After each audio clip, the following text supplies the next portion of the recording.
Hello, everybody. Do свидания. Я расскажу о своей поездке в Россию. What have I said? I have said today I shall speak about my trip to Russia in 1968.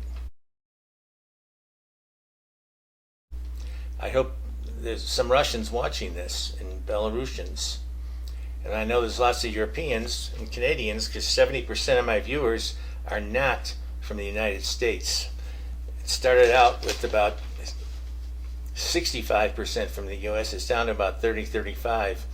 So just to let you know. Okay, let's see how things are going here. All right.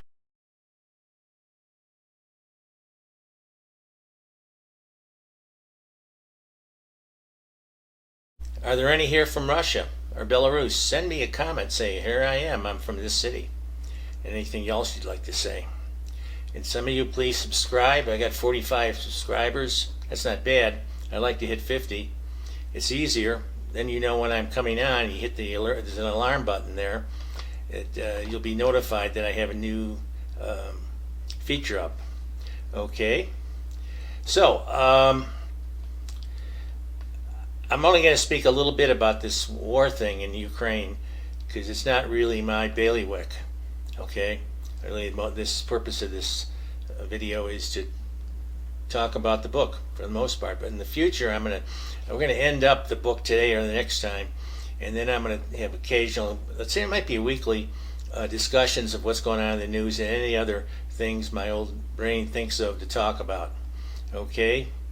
There's other parts to this book. One's all about China. The ideas are very similar to Russia. Exploited by foreign powers since 1850. A resurgence, a rise to power and glory, sphere of influence. And then I did a section on the U.S. economic issues, and I'll probably condense that and do a few of those and not read them more in my own words. So stick around. I like to see some people read more of this than 1 to 3 minutes. I listen, that is. You get a lot out of it. Okay? I'll come back to it later. I've got about 1,700 viewers between all the various videos I put up. I guess that's not too bad for a small-time guy who has no publicity and is not one of the major stations or people of predominance from the government. Okay, trying to help you guys. There's some radio stations, no, not all, they're TV stations I listen to. I'm going to mention them quickly here. I'll put them up next time. Alex Mikir on the Duran is really very informative, but it tends to slant towards the Russian side. DION out of India, DW out of Germany. Public Broadcasting, BBC, Al Jazeera, Sky News out of Britain, and that's just to name a few. Okay, they give you a lot of information about this Ukrainian situation from different points of view, and that's a lot of what I draw on for my commentary about the situation there. So I'm going to talk about the second part of my trip today. Again, it's going to be about 15 minutes or so of me talking. Bear with me. And I'll have more updates on the Ukrainian war, as I said, and things that come to my mind of relevance in the future. Here's an exercise for you. I'm going to talk about this next week. Close your eyes, clear your mind. Think, what is significant about the USA? What comes to mind? In about 5 or 10 seconds. Bing, bing, bing. I did that, and I'm going to talk about these next time, but here's the topics that came up. The incredible performance of the U.S. stock market since 1970-80, and the growth of the U.S. economy, steady growth, much more than any other country, except China, but that's an exception. The reliable U.S. court system, which enables business transactions to be adjudicated in personal disputes. The high-tech industry is totally amazing here. It's the leader in the world. Think of the companies. Name a few: Amazon, Netflix, Microsoft, Facebook. Hollywood, which I mean the entire media entertainment industry, regardless of where it's produced, our films make much of their money overseas, and some are in English, some are dubbed into their local language. It's just amazing. And lastly, the Pentagon, this gigantic building. It's on the cover of my book. I've been in it. It's immense. We took a tour for 45 minutes or an hour, and we had walked a mile and just seen a part of it. It goes underground. It's about 5 stories. It's just representative of the incredible power of the United States military complex, which really has influence all over the world. It just amazes me. All those are the things that came into my mind. Okay. The other thing I want to mention, backdrop for this part I'm reading and the whole thing, is you got to remember when you criticize Russia, they came from ash heap after World War II of nothing. The U.S. had consistent economic growth that really took off in 1880, and no dents, no outside invasions, no buildings destructed. But Russia was just flattened out to Moscow, and it had to rebuild its society. Plus, it was in the socialist experiment. So the population was highly uneducated. So the Soviet Union really educated its people, provided better health care. The students stood at attention when the teacher walked into the room and was very respectful. I don't see that happening in a lot of classrooms today. I've worked in the high schools. They built enormous amount of apartment buildings. They weren't high quality. I saw them being built in '68 when I was there. They were all over the place. These giant fields full of maybe 4 or 5 of these huge buildings, apartment buildings. I think they were about 8 stories, and very wide, under construction. They're still there today, and people live in them and get to live for free, but they're small, and the quality isn't quite that fantastic. They have to bring them up to date and repair them. But the people didn't have housing. It all had to be built, as they came in from the rural areas to work in the cities.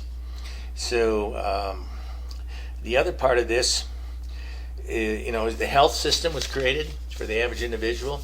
And in those days, most of the doctors were women, but they were trained more like our nurse practitioners, paramedical for most of them. And women got a place in society.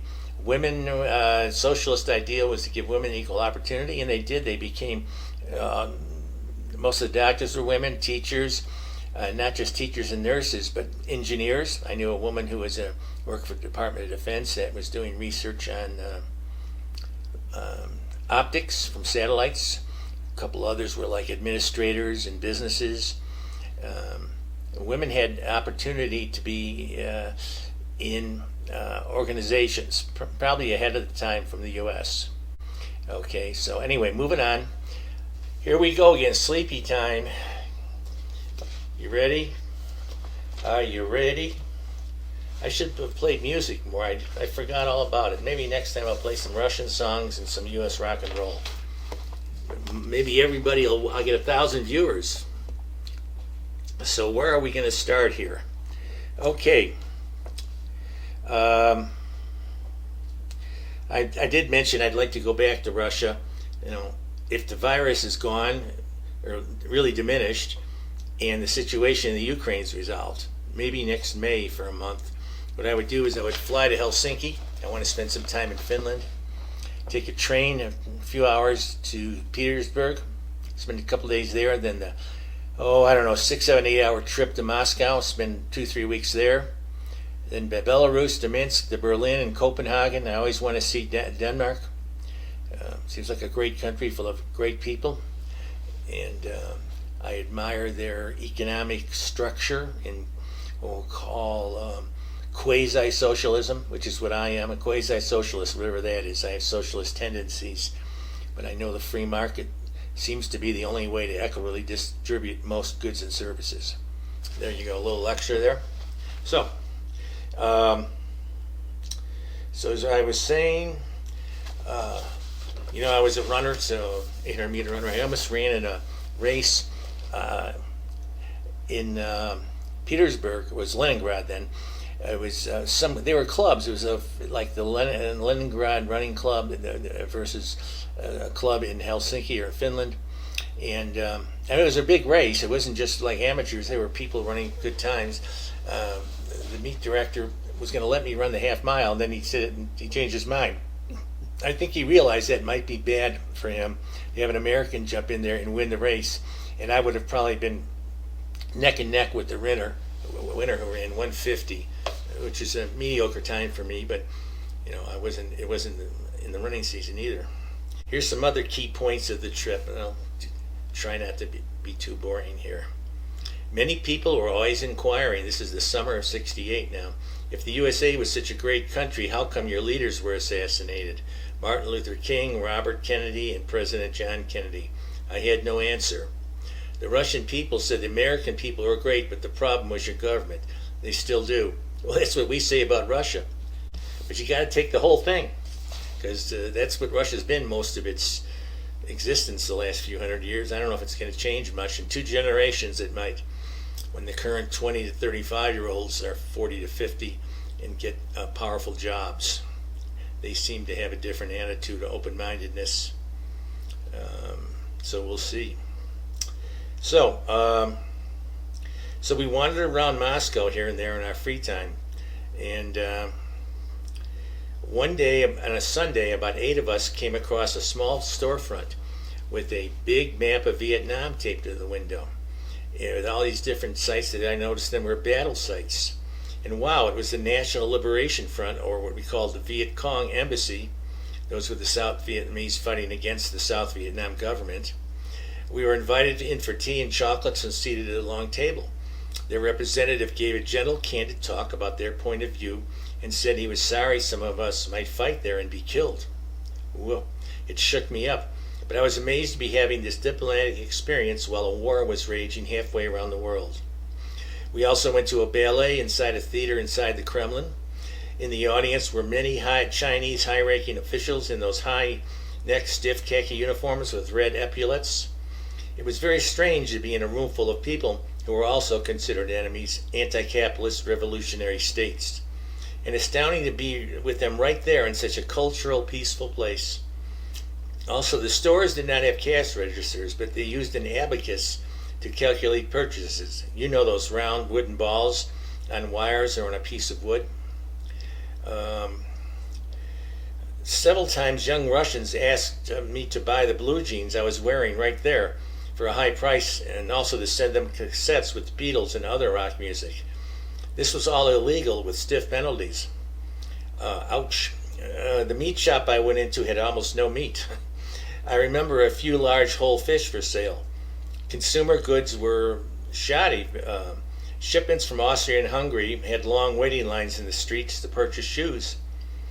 It appears that free markets do work after all. President Putin said in 2012, and I think I repeated this a couple of times, Russians who don't think back fondly about the Soviet Union have no heart. Those who want to return to it have no head. So true. Today, Russia has a capitalistic free market economy, somewhat controlled, that's managed by a strong government. Well, maybe today the USA has a few somewhat similar characteristics. Business influence, wealthy people, power, corporations, big money, trying to do what is best for America and then themselves, exerting strong influence. What do you think? Consumer goods and everyday culture are the same as it is in Europe and the USA. We went into Lenin's tomb alongside the Kremlin wall. Okay, let me move the page. I'm not national TV. Russians had to wait outside in a long line, unfortunately. Naturally, we didn't have to wait. Unbelievably, I actually stood along the real preserved body of Lenin under a glass casket, 2 feet away, literally. As Americans casually do, I slouched to my right and put a hand into my pocket. A soldier standing behind me uttered a loud command and pulled my arm out of my pocket and snapped it down. Boom. Boom. Okay. I was shocked. I was very disrespectful, obviously. It just goes to show you. Other things, there was absolutely no commercial advertising, zilch. And but giant signs on buildings and walls declaring loyalty to Marxist Russia, Lenin, and Soviet workers and Soviet power. Also, no world news except limited interpretations filtered by the Communist Party. When one of us brought back a Time magazine from the American Embassy, we all read it cover to cover. There really was a news blackout. I didn't know what was going on in the West. Not an iota of any news. Politics, sports, crime, you name it. Nothing. No visible restaurants and fast food franchises. Of course, everything's there now. McDonald's has 800 stores in Russia, which they just closed. There were hardly any cars, but the buses were overstuffed. I had to squeeze into them. People squeezing in for a place to stand all wore the same drab trench coats. It's totally amazing. At the hotels, an older lady was in the lobby checking on you. You gave her your key, which is a big key from a large wooden ball with a little chain on it. You couldn't lose it, but you didn't take it with you. You gave it to her and then picked it up when you came back. Statues of Lenin were everywhere, but the art in the old monasteries was dramatic, deeply meaningful on a flat surface and called an icon. We went to Zagorsk, an ancient monastery near Moscow. Part of our group went on a quick weekend trip to Kiev, Ukraine. Get the connection, anyone? Not a simple situation today, that's for sure. But I do remember the delicious Russian ice cream sold by women street vendors from their carts. Each piece was slightly different, seemingly handmade. You would love it. There were also soda machines on the streets with a weak fruit-tasting fizzy water. You put in a few kopecks and pressed a button and your favorite flavor flowed out into a plastic glass that was put back after drinking and reused by everyone. And they had a nozzle there you hit to rinse it out. But it did have a rinse nozzle, but no antiseptic soap. The schools, then and I believe now, the students were very serious and disciplined. When a teacher entered the room, the students stood up. Yes, for real. English was taught to everybody starting in grade 1. The teachers made you work. I studied Russian in a classroom for over a month. I remember no nonsense. Today, high school in Russia is more rigorous than in the USA. To graduate, you must pass a difficult exam. Ordinarily, this takes up to a year of extra study and even sometimes several attempts. So most students graduate in 5 years. Some exams are oral, one-on-one, student to professor, like when you get a PhD. Ahead of time, the student might be given 3 questions to study and not know which will be used for the exam until it begins. For higher education, students are put into the academic so-called college-bound track, that's about 1/3, and the others into the vocational track, 2/3, where they learn a vocation.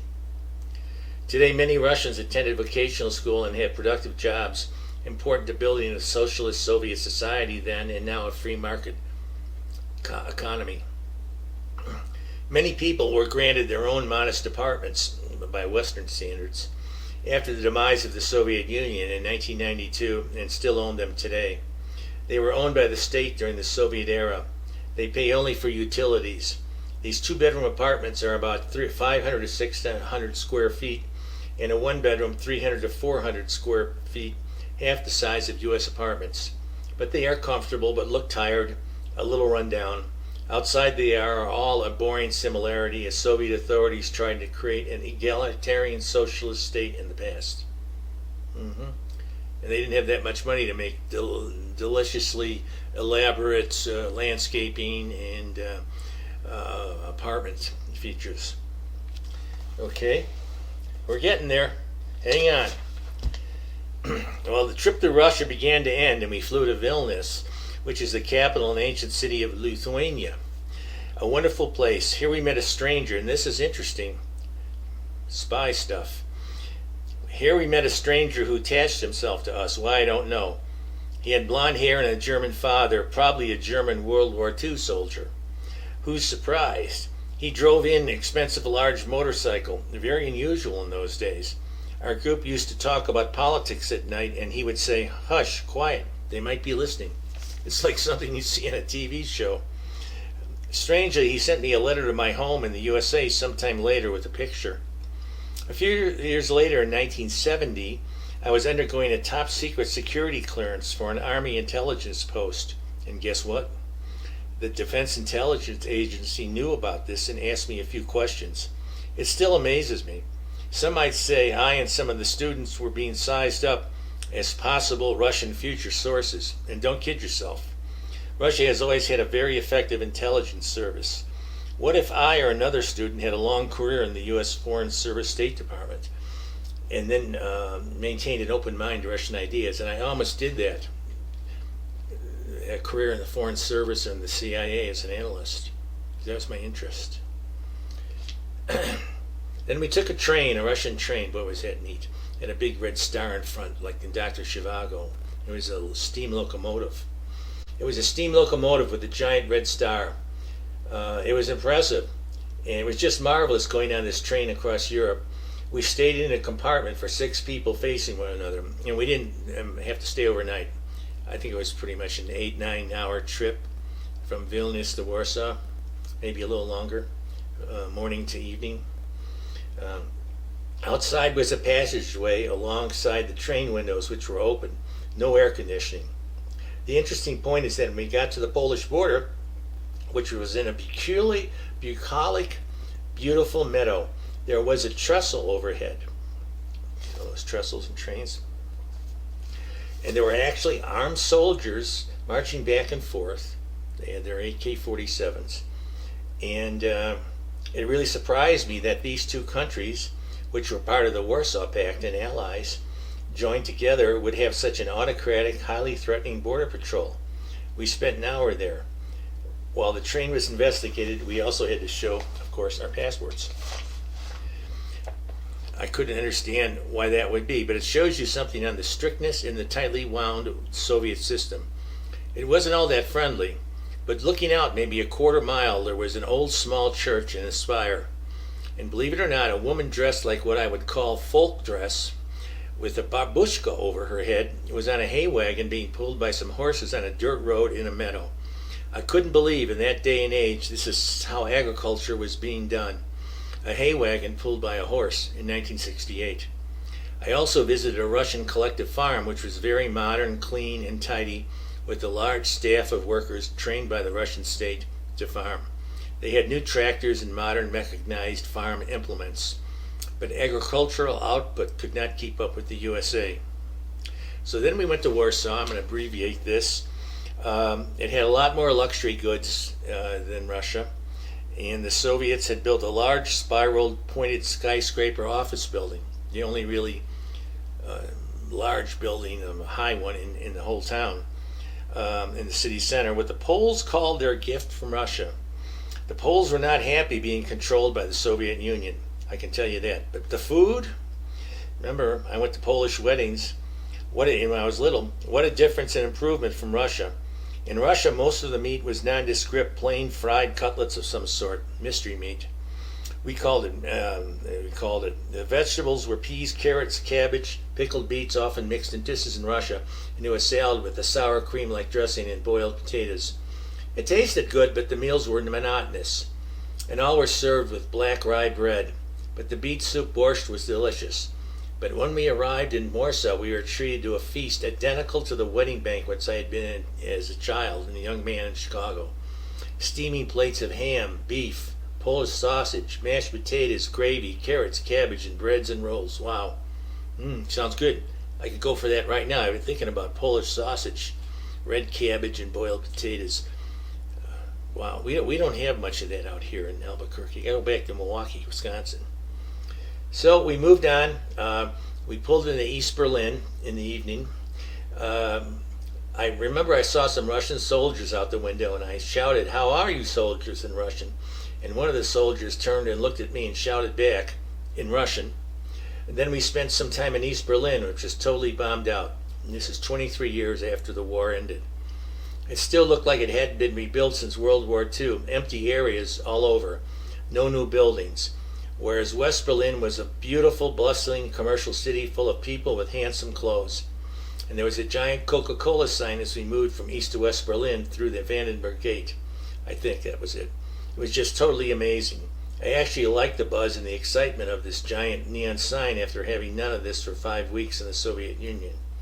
The other amazing thing there was our visit to the Olympic Stadium, from 1960 or 1936 during the Nazi Hitler era, and in Germany. I just remember it as being this immense stadium. It had a sense of grandeur and power to it, which is representative of German culture. Just awesome.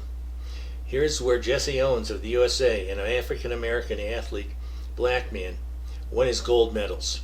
And remember, he interviewed me when I was in high school. So, ironic. I just wanted to run a lap around the track. Well, we went on then to Brussels, to London, and then we flew back to the USA, and I'm so happy I did that trip.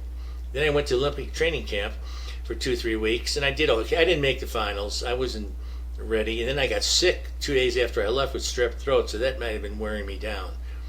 But in any event, 68 was a fantastic year for me. So, the whole year, sports and otherwise. So everybody have a nice day. Let's hope for the best in Ukraine, that this war subsides. It doesn't look good. And I'm going to have another one. I'll see you next time.